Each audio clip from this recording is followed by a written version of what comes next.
use no nonsense November, day 9, to simplify and supersize your business. Sharon Horne-Ellstrom here. Our topic today is simplify to amplify, simplification. And it has been a huge push for me for the last, I'd say, couple of years, but especially this year.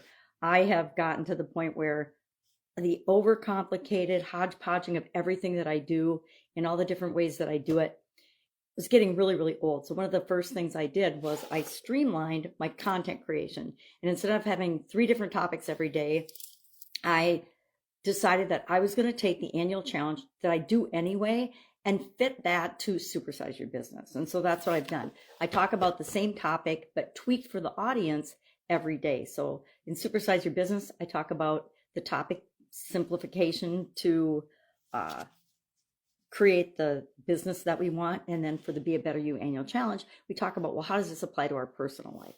And I look for ways to have it be a double benefit to me personally, so that it helps my personal life and my development in different areas, as well as my things I'm doing in the business world. So today our topic again is simplify to amplify. We're also going to pop into and talk about the ideas process, step 2, which is the desired state. What is it that we want? Yesterday we identified what we don't want, or what the current, by saying this is the current situation. It's not perfect. It's not exactly what I want. And so today we get to decide and define, what does the ideal situation look like for us? So I shared the example that I picked, organizing my workspaces, which is really a good one because it helps me both personally and professionally. Anytime I declutter and clean up and organize an area in a way that makes sense, it helps free up my brain and my attention for other things. So how does this apply to our business, simplifying? And this is actually one of my favorite topics. Simplification to me comes from first documenting and identifying your processes, because complication, complexity, a confused mind says no. We know this with respect to our customers, so we want to be clear and focused in our messaging, but we also have to remember it applies to us too. If we're confused or cluttered or not sure about anything, and if we have a very complicated way of doing something, or a very complicated process, or heaven forbid, a non-documented process, we've never even written down, hey, these are the steps I go through to achieve a certain result. Number one, we will do it a little bit differently every time, which wastes time and energy, and usually money and other resources. And we're more apt to make mistakes if we don't have it documented. Plus, in order to improve a process, we first have to know what that process is. So we can look at it and say, well, I don't even need to do steps 2 through 7, because they're unnecessary and I do them in another area. And if I just pull that information in from another area, I don't have to go out and do those things again.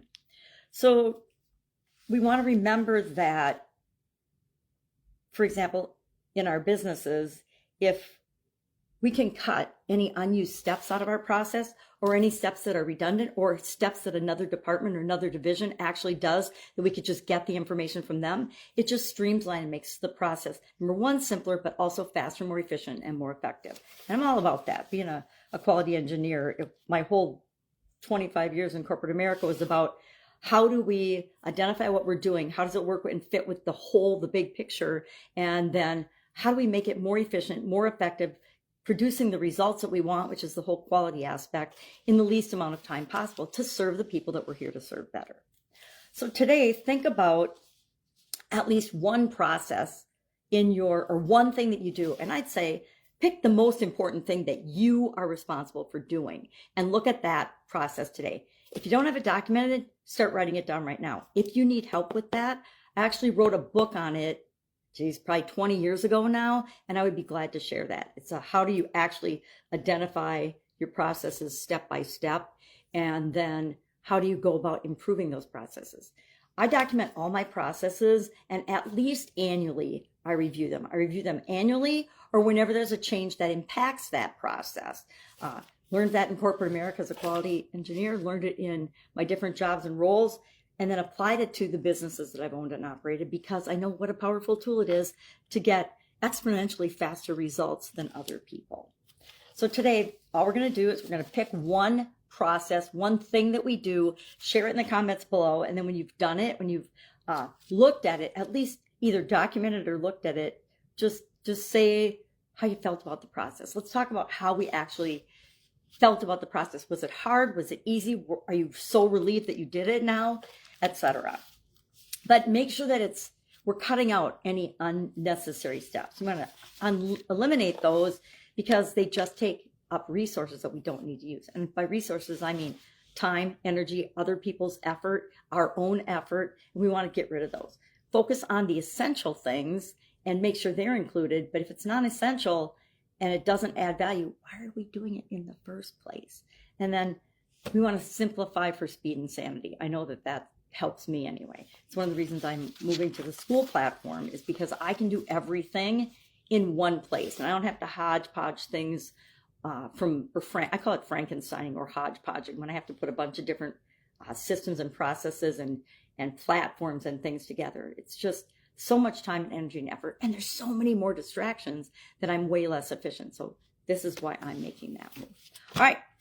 For our desired state, I challenge you to write a paragraph. And I say desired state as part of the ideas process intentionally, because I want you to think not only about what is the desired state, what is it that you want, but also how it's going to make you feel, how it's going to enhance your life. Because if you have those emotional things built in, you'll get there much faster. So just share done or what your desired state looks like in a couple of sentences in the comments below as well.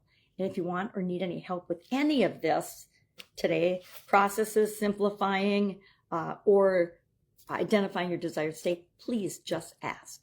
Go out, make it an awesome day, and I'll of course be with you tomorrow.